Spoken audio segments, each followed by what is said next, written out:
If you are interested in starting your own podcast, we use Buzzsprout because it is simple and easy to use. Buzzsprout can get your show listed on every major platform while giving you the resources for a great podcast website, audio players that can drop into other websites, detailed analytics to see how people are listening to your podcast, and tools to promote your episodes. Podcasting isn't hard when you have the right partners, and that is why over 100,000 podcasters are already subscribed to Buzzsprout to get their message out to the world. Following the link in our episode descriptions lets Buzzsprout know that we sent you. So in return, you will receive a $20 Amazon gift card from Buzzsprout while signing up for a paid plan. Most importantly, every subscription through our link is always appreciated and helps support our show so we can continue delivering the quality content that you guys listen to. That being said, back to the show.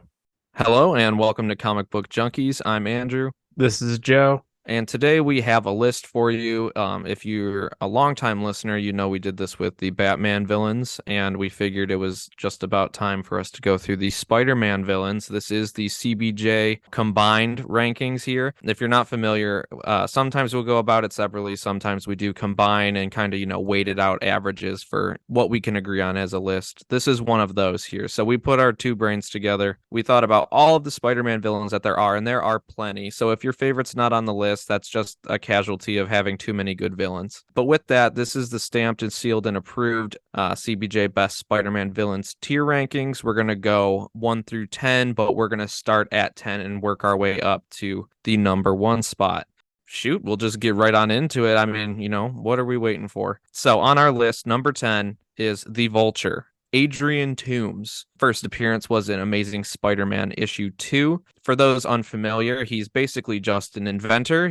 If you've seen him, he's a old guy. He's pretty much geriatric, just fighting a teenager. But a little bit of his backstory is just that basically he had a business partner back in the day. He would do all the inventing and all of that. His business partner would handle the finances. Obviously, with no oversight over money, he got embezzled. So he shows up one day with a wingsuit type thing. He's like, look at what I made. We're going to make bank. And the dude's gone. And he's like, what the hell? So he trashes the whole shop. And then apparently is just like, well, now it's time for evil because he has no money and no way to collect that money. So, of course, he becomes a super-powered Well, he's not super-powered, but in a way he is. He becomes a criminal. Yeah, I mean, he's an old guy, so he doesn't look the most intimidating, but he is pretty cool. He's got some electromagnetic powers in a way. Like, I've even seen some kind of, youth vampirism type deal, which would explain how he's still alive.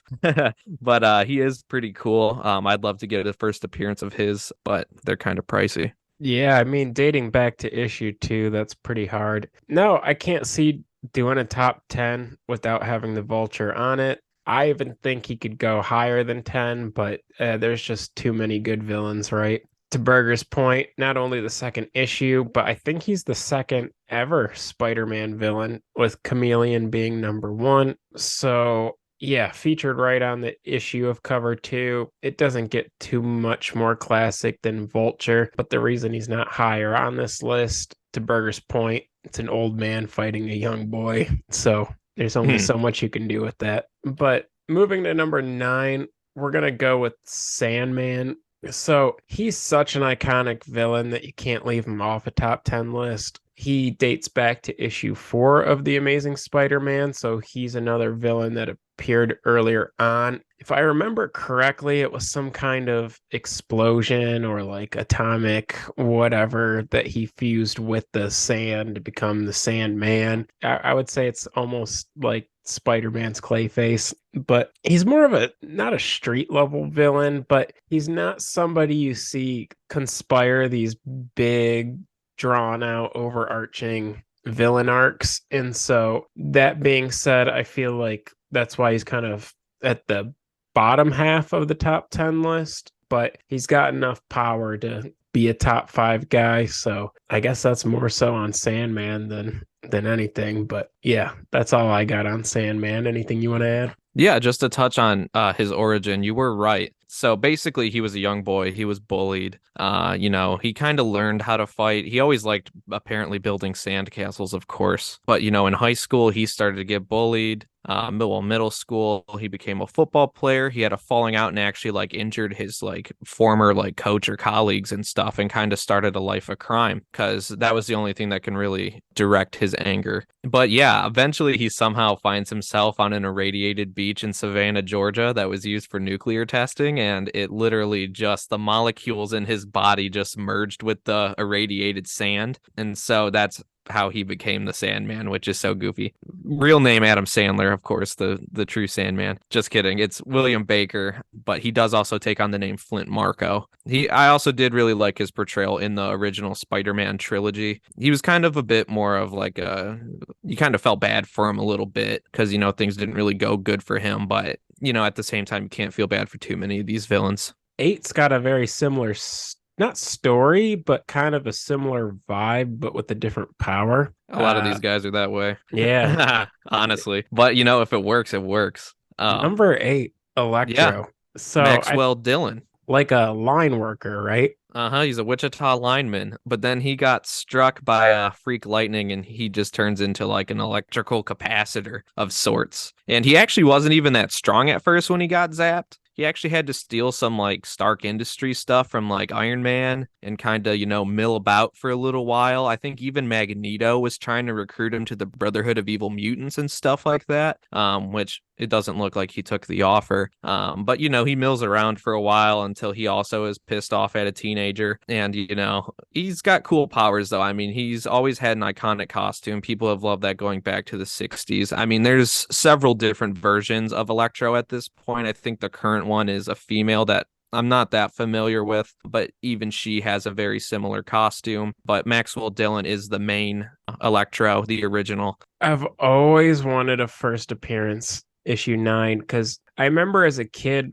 kind of what got me hooked on Spider-Man was this animated TV show, and the first one I ever watched was of those two fighting, Electro versus Spider-Man, and it's such a classic villain. And even though he's not one of those big bads, right, he's a little more unique to Spider-Man than like a Marvel villain per se. Very classic, like the Sandman, and I think an original member of the Sinister Six too, which is pretty cool. But going to number 7 on our list, we got the Kingpin. So this is one of those villains that is an overarching, could be way more than a Spider-Man villain. In fact, we see him associated with Daredevil a lot these days. Even before that, he's a strong enough villain where he kind of can take over all of New York himself and is smart enough to get away with it and strong enough where nobody's going to mess with him. So it's hard to figure out where to put him on the list because he's so associated with Marvel and is kind of transcended the Spider-Man realm. But you can't forget that his origins are in Spider-Man because he first appeared in issue 50. And not only that, but it's not only a classic cover, but it was one of the most iconic story arcs of Spider-Man. So can't leave Kingpin off a top 10 list. No, I mean, he's a big fat mafioso that's built like a sumo. What's not to love? I mean, he literally doesn't have a power. He's just built like a sumo, basically. And I mean, his portrayals I do agree with you. He's definitely more of a bigger player somehow for being just like a big mafioso in the overall Marvel universe, especially, he's synonymous with Daredevil at this point. But I mean, even lately, we do see him a bit more in the Spider-Man realm again in the original Spider-Man game on the PS4.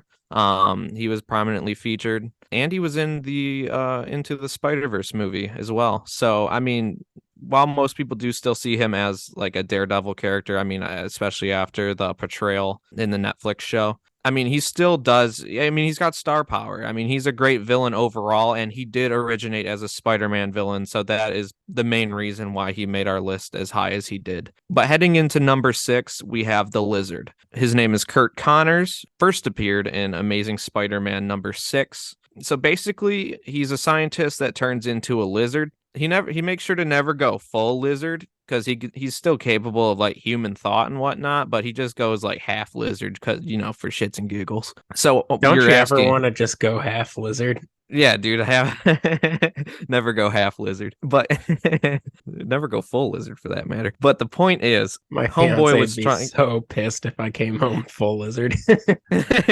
just laying on a hot rock. She's like, "Come on, won't you take out the trash?" And you're just, flicking your tongue in the air for fucking whatever.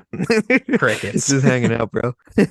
But so the whole reason he even turns into a lizard in the first place is that he was trying to study lizards' regenerative abilities. You chop some lizards' tails off and they grow right back. So he was trying to figure out how you can use that on humans. And of course, he has to be his own guinea pig or lizard for that matter. And yeah, he turned into a full blown ass lizard in a lab coat. And like how Dude, reptile unfortunate. people are so weird. Yeah, dude, he's got reptile dysfunction. He can't control it. But he's pretty sick. I mean, he's kind of like well, I believe he became here he came about earlier, but he's basically like the Marvel equivalent of like a man bat for those of you who are DC skewed. So he's like Marvel's man bat, but he doesn't go full, like we said, he doesn't go full lizard. He still is capable of thought, even though he obviously is like a crazy lizard man. And he kind of has like like a sad story in a way. Like he's kind of close with Peter in a sense. So I mean, he's almost an anti-hero at a point because there's like sympathy towards him, but at the same time, he still keeps doing the same thing over and over again.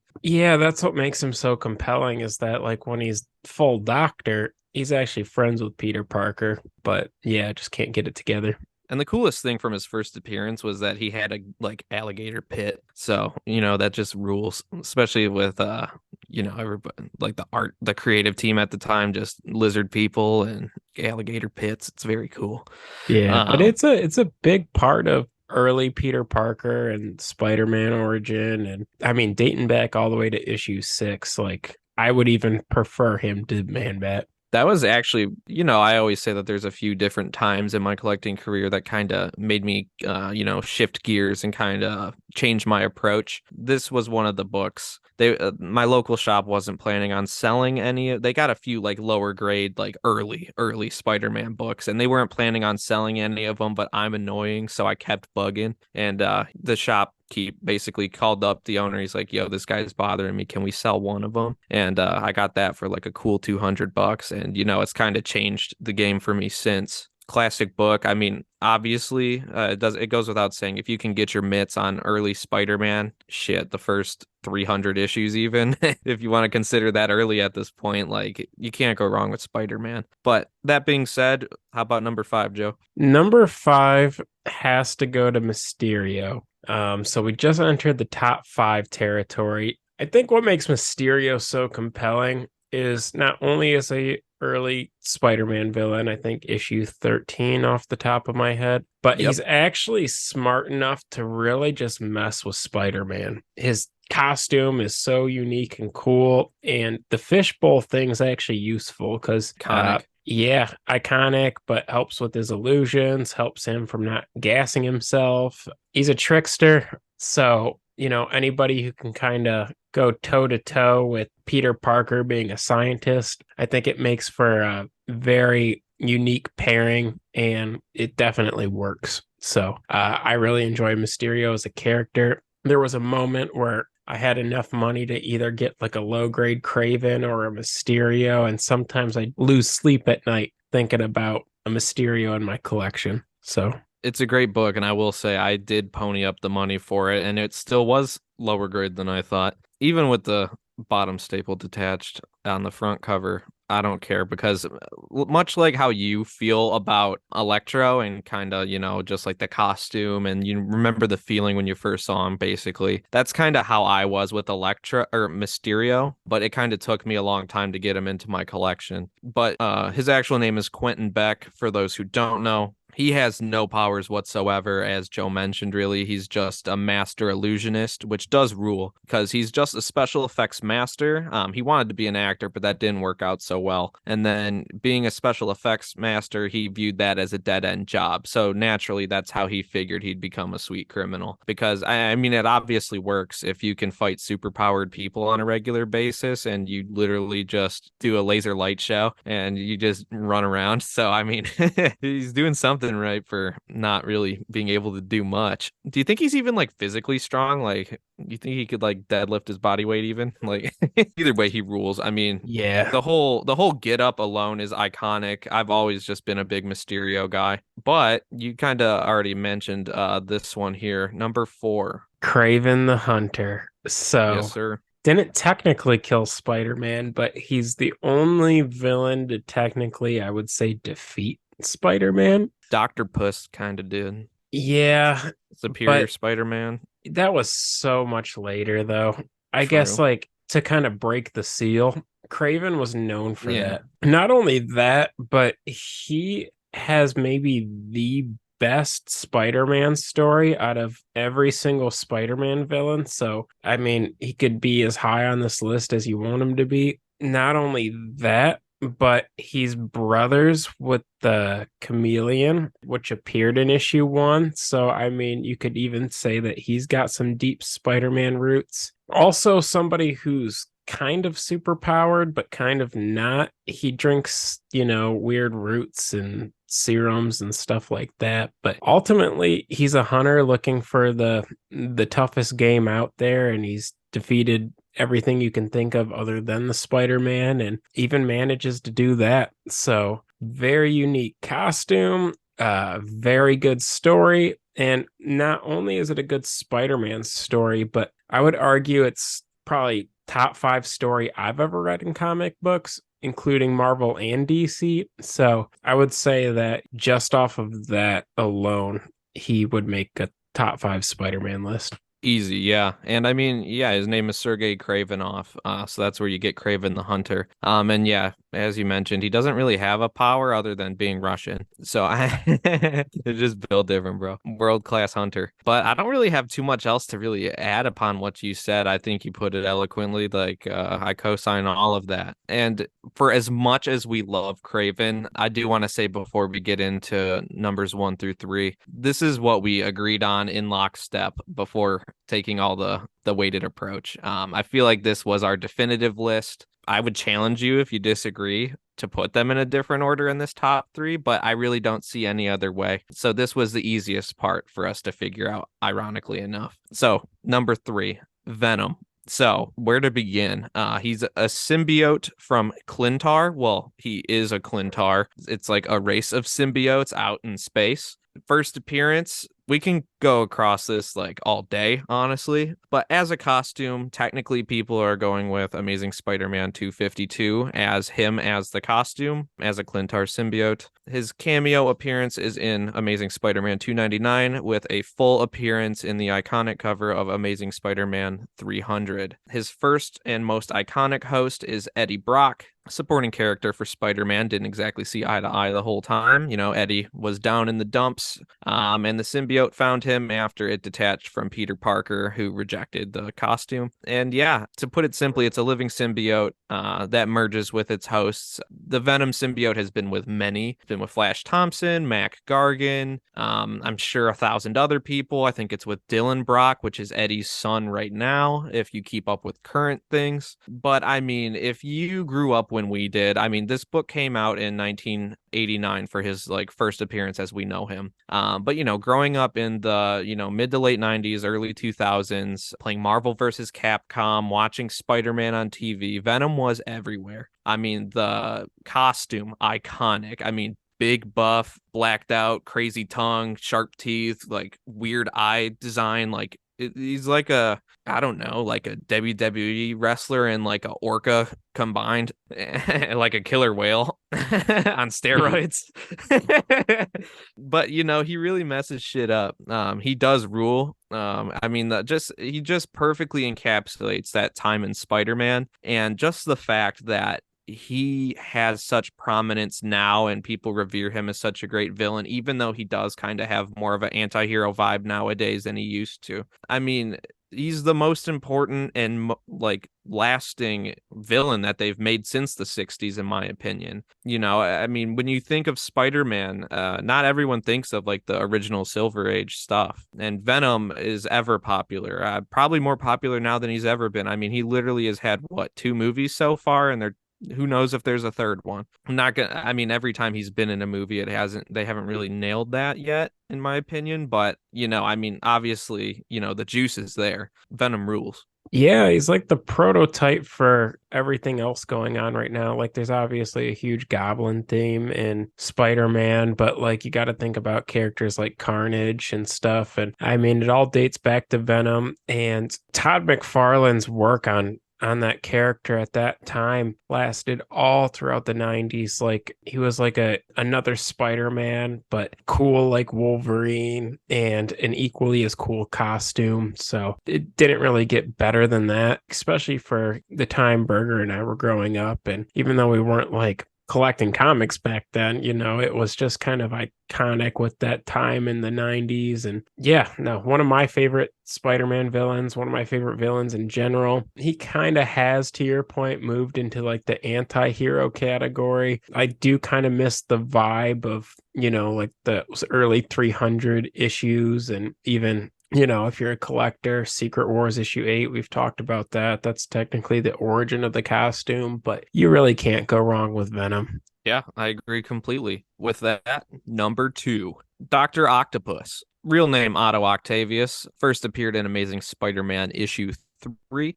For those who don't know, he is a genius inventor and scientist, but after an accident left his 4 robotic arms permanently fused to him, he decided to become a criminal as well. I mean, why not? Nobody can stop you if you've got 4 insane metal indestructible arms that are borderline sentient in a way. So, I mean, he obviously rules as well. Alfred Molina playing him in live action, very good portrayal. Even though he's got a bowl cut and glasses and looks like a fucking total nerd, he's by far one of the most devious villains that I've read, especially in relation to Spider-Man. Nobody has it out for Peter quite the same way as the guys in our top 3, but Dr. Octopus is right up there. And yeah, I mean, he's iconic, honestly. I mean, think about how many early issues just feature Dr. Octopus. I mean, issue 3, 11, 12, and then a billion other ones up through the 100s. And anytime he shows up, the stakes are kind of raised, because not only is he like physically a threat, even though he's kind of a overweight bowl cut nerd guy, but those like arms, you can't really stop them in a way. It's just too much to deal with. But you never really get upset to see Dr. Octopus. And I mean, he's had such great arcs over the years. I mean, honestly, just the way he was written in the Silver Age stuff, which I mean, as much as I look through rose-colored glasses, not all Silver Age stories are, fantastic. But like, he was always well written. I mean, he did become the superior Spider-Man, and even that was refreshing and like a very well-received take on the character. Pretty sure he got with Aunt May at some point. It's all funny. It's all good, dude. He just doesn't like Peter, especially in the It's all good.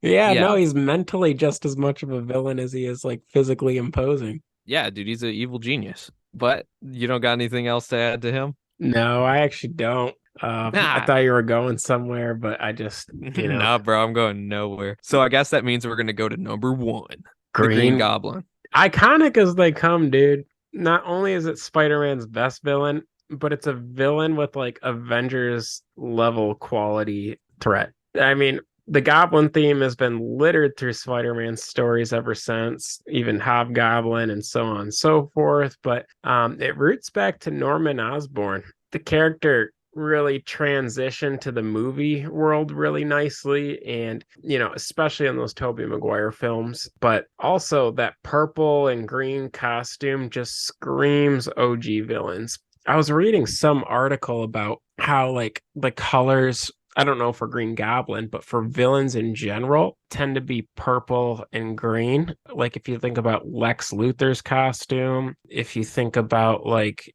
how monstrous the Hulk was supposed to appear with his green skin and the purple shorts. I don't know. I guess Green Goblin just exemplifies all of that. And even though he didn't come out till issue 14, he is just a master manipulator. And you really never know what kind of harm or damage he's going to do to Peter Parker at any time. No, and that's all because the basis of his powers, at least originally, is that he took an experimental formula. It made him have an enhanced intellect and physical capabilities.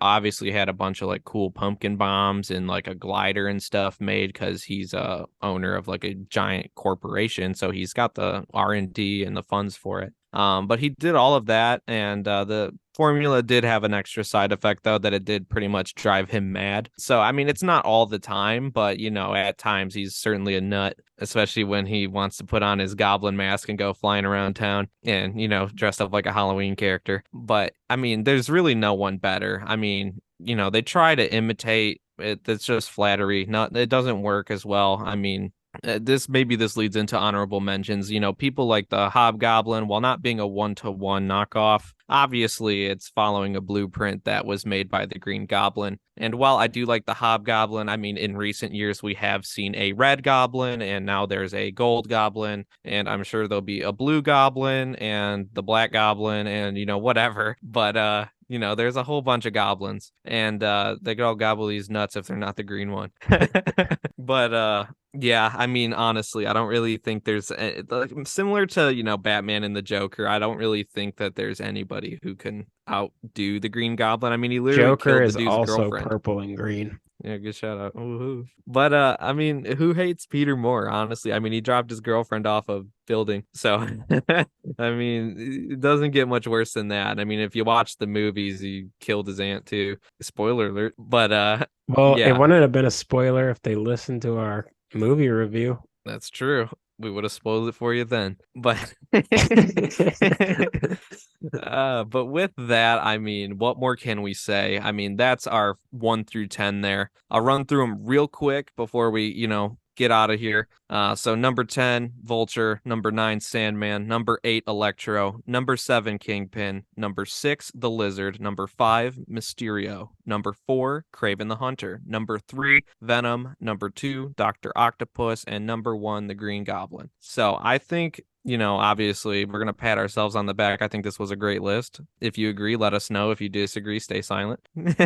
But with that, this is one of our list episodes. We're not doing this next time, just as a heads up. Joe, do you want to let them know what we're going to be doing? Yeah. And before I do, if you enjoyed our Batman list, to let us know if you think Spider-Man villains are better than Batman villains. I'd be very curious to see where you guys align with that. Definitely the best 2 rogues galleries in all of comics, and it's cool that one's in DC and one's in Marvel. But to kind of touch on what we'll do next episode, it's been a long time since we've actually read something. I think I'm losing some brain cells, so we're gonna read something. I don't know. I'm sure I've brought this up several times before, but when I first got introduced into reading and collecting, it was during the New 52, and I was collecting Batman and the Animal Man. And I've never actually read Grant Morrison's take on Animal Man. I recently bought issue 1 at a comic book store when hanging out with Berger. So we're just going to do it. And we're going to read volume 1 of Animal Man, Grant Morrison's run on the character, and let you guys know how we feel about it. Hell yeah, I'm looking forward to it. It's gonna rule. But if you want to heed Joe's call to action and to let us know whether you prefer our Spider-Man or Batman villains, if our lists are right or wrong, or anything, related to that, if you just want to holler at us, make sure to do that on CBJ Pod on Instagram. You could type in Comic Book Junkies. If you want extra direct results, Comic Book Junkies Podcast. You can find us on Facebook, YouTube, Instagram, Twitter. We don't use Twitter that much, but we are there. Check us out on Instagram, leave a comment, rate, review, podcast, yada yada, algorithm, stuff like that. Tell people, please. I don't care, actually. You know what? Whatever, dude. Just do what the YouTubers say for us, but not for the other ones. And with that, we appreciate y'all for listening. And for those of you who have left reviews, we see you out there. We greatly appreciate it. And we'll catch you next time. Later, guys.